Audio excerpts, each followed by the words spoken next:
Mesdames, Mesdemoiselles, Messieurs, chers compatriotes, au nom de notre organisation, la Ligue panafricaine Umoja, je voudrais d'abord remercier le ROC d'avoir pris l'initiative d'organiser cette rencontre, mais aussi d'avoir pensé à nous associer comme intervenants à cette convention. C'est avec un grand plaisir et une grande modestie que je viens à cette réunion. Le thème de mon exposé est le panafricanisme face au fléau de la corruption et de l'injustice sociale en Afrique. Ce qui revient à traiter en fait de la question de savoir comment se débarrasser de l'État corrompu et oligarchique france-africain pour rétablir un ordre social plus juste, équitable et défendant incontestablement les intérêts du peuple africain. Comment donner à chaque citoyen sa chance en privilégiant le mérite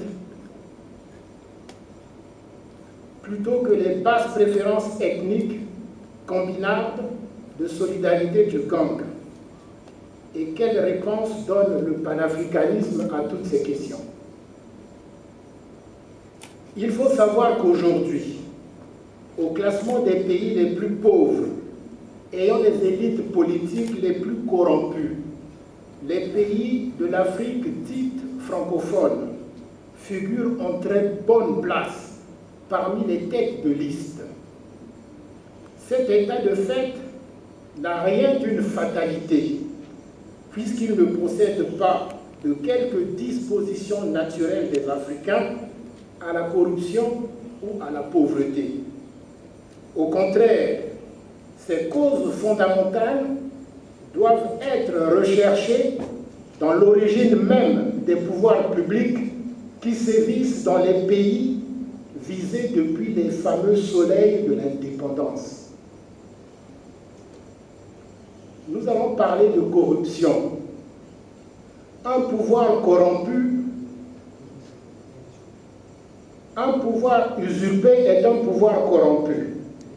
En effet, l'accession au pouvoir d'État par effraction, selon des voies tortueuses, a fortiori criminelles, est une caractéristique majeure des régimes politiques en place en Afrique, particulièrement dans le pré-carré france-africain. De telles modalités d'accession au pouvoir, ou plus exactement, d'usurpation du pouvoir d'État, disposent nécessairement leurs auteurs à régner avec cynisme sur les peuples africains, à s'en servir plutôt qu'à les servir, au détriment d'une gestion honnête et efficace de la République. En Afrique, donc, les conditions illégitimes d'accession au pouvoir inclinent les régimes politiques à la corruption et aux inégalités sociales, dans la mesure où de tels régimes n'ont aucunement vocation à s'occuper des affaires publiques, mais plutôt à servir des intérêts impérialistes étrangers, en entretenant pour ce faire une clientèle locale, souvent tribale, gavée sur le dos de l'État. Il faut savoir aussi, pas de corrompus en Afrique sans corrupteurs en Occident. Les pays occidentaux, prétendument démocratiques, sont tous des pays dont le pouvoir public est asservi à une oligarchie financière occulte, voire secrète, qui instrumentalise les moyens d'État, diplomatie, économie et surtout militaire, à la poursuite des intérêts capitalistes sur l'économie, la finance, la politique et les médias. L'instrument privilégié de cet asservissement consiste dans la corruption de l'élite politique, militaire, journalistique, voire universitaire.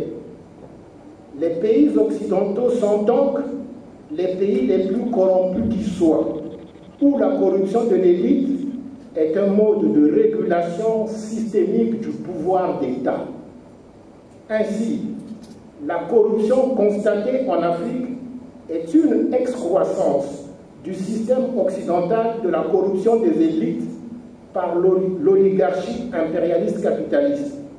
Cette corruption en Afrique ne se comprend pas sans les corrupteurs occidentaux d'une élite africaine cooptée pour servir les intérêts locaux de ces puissants parrains de la communauté internationale. La cooptation d'une élite africaine asservie au capitalisme impérialiste a pris une tournure particulière au cours des années 1990, période des conférences nationales. En effet, afin de contrer en Afrique les velléités démocratiques populaires suscitées par la désagrégation de l'URSS et de la chute du mur de Berlin, l'oligarchie financière occidentale a promu sur l'échiquier politique local des technocrates africains qu'elle employait au sein des institutions affiliées comme le FMI et la Banque mondiale. Exemple, Nicéphore Soglo au Bénin, Alassane Ouattara en Côte d'Ivoire, André Milongo au Congo-Brazzaville. Ce procédé fait désormais recette en Europe méridionale, Italie, Grèce, Espagne, par exemple, où des cadres de grandes institutions financières remplacent mystérieusement les élus politiques sans passer par les urnes en vue d'appliquer dogmatiquement des politiques économiques vomies par les populations, mais conformes aux intérêts de la finance globale. La souveraineté nationale, arme anticorruption. On appelle souveraineté nationale le droit que se donne à elle-même une nation de décider et d'agir en son propre nom et pour son propre compte, sur son propre territoire et partout ailleurs, en toute autonomie à l'égard de tout acteur étranger. Par conséquent, un pouvoir d'État souverain est d'une part un pouvoir émanant d'une volonté souveraine de la nation, d'autre part un pouvoir autonome à l'égard des acteurs exogènes, notamment vis-à-vis de l'oligarchie financière occidentale, souvent localement représentée par les ambassades euro-américaines et leurs firmes multinationales. Une élite politique africaine qui accéderait au pouvoir d'État grâce exclusivement à ses propres qualités et compétences politiques reconnues, comme telles par les nations africaines, serait beaucoup plus difficile à corrompre par les protagonistes étrangers auxquels elle n'aurait rien à devoir quant à l'évolution de sa carrière politique. Le remède des institutions financières internationales et en retrouver une certaine prospérité, sans demander l'aide des États-Unis ni même de l'Union européenne. Seule l'Afrique berlinoise reste saucissonnée dans des micro-États qui rêvent chacun de devenir libre et indépendant, entre griffes, pour ne pas dire pays émergent, entre griffes, pour reprendre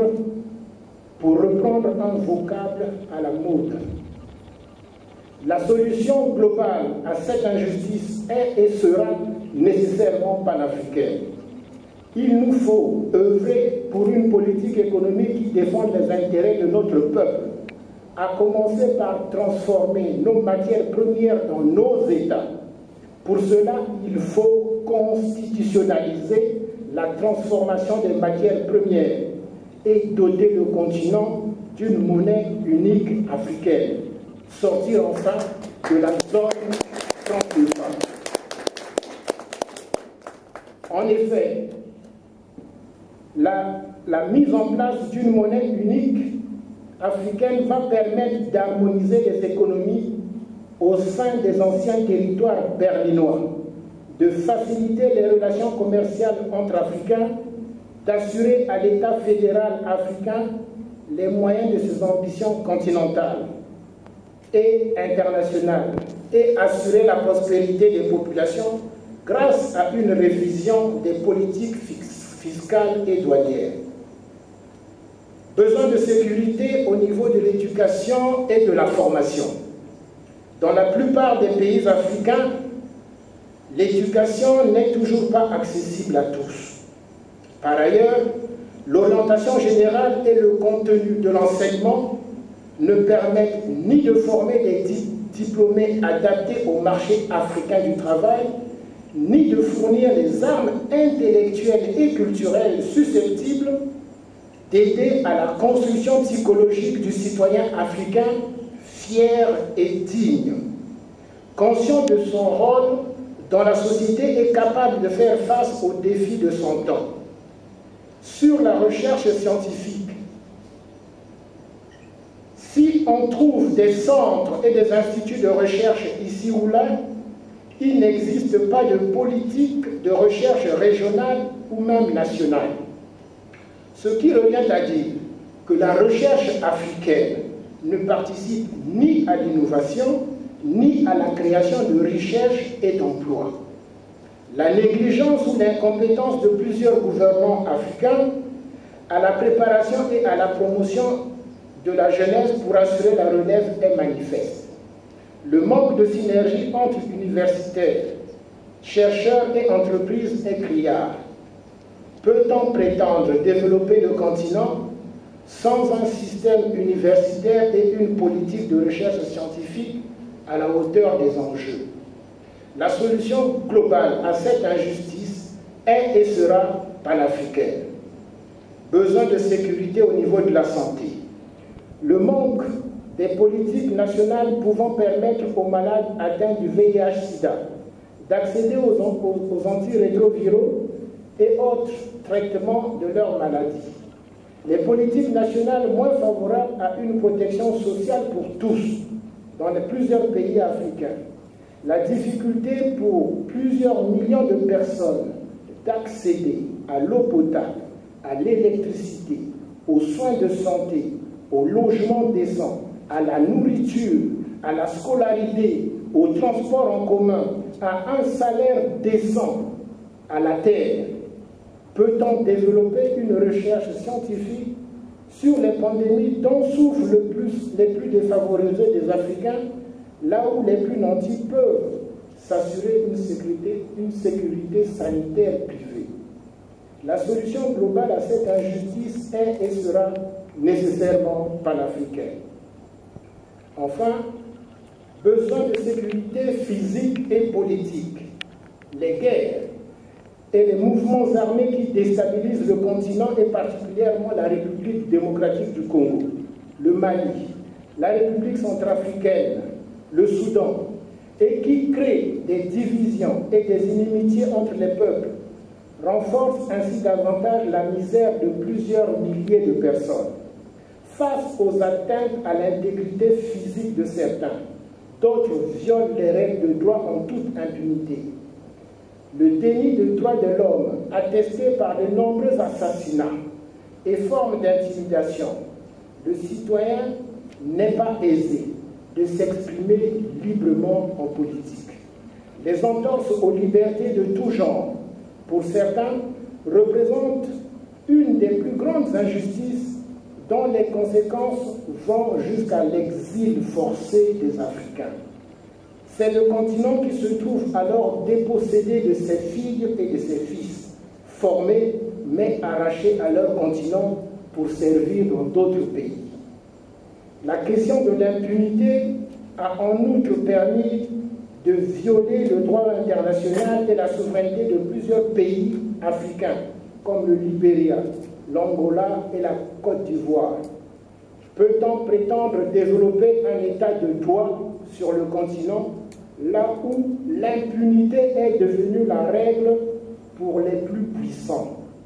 La solution globale à cette injustice est et sera nécessairement panafricaine. En conclusion, Les gouvernements africains, dans leur grande majorité, ont montré leur incapacité à développer le continent. L'économie et l'emploi sont en panne depuis des lustres. L'élite au pouvoir vend à l'emporte-pièce les matières premières du pays et maintient le peuple, faute de financement et d'investissements sociaux de promotion, dans la pauvreté. L'élite au pouvoir vit donc bien, mais au détriment des intérêts et de l'avenir du peuple. Elle n'aura pas fait sienne la pensée de Thomas Sankara, qui aura marqué l'histoire par sa modestie, car il est mort pauvre, à la différence des autres chefs d'État qui viennent au pouvoir pour se servir et non de servir le peuple. La corruption en Afrique est le fait des régimes politiques corrompus. Mais il n'existe pas de corrompus sans corrupteurs. Les biens mal acquis des potentats africains ont pour receleurs les pays occidentaux qui abritent ce patrimoine luxuriant issu du pillage économique ininterrompu de l'Afrique, sans compter tout l'argent africain qui se trouve au trésor public français dans des comptes d'opération dont les Africains eux-mêmes ne connaissent pas le montant. Aussi, convient-il de souligner que la corruption en Afrique est la fille d'un système occidental séculaire de corruption de l'élite politico-militaro-médiatique, par une oligarchie financière toute puissante.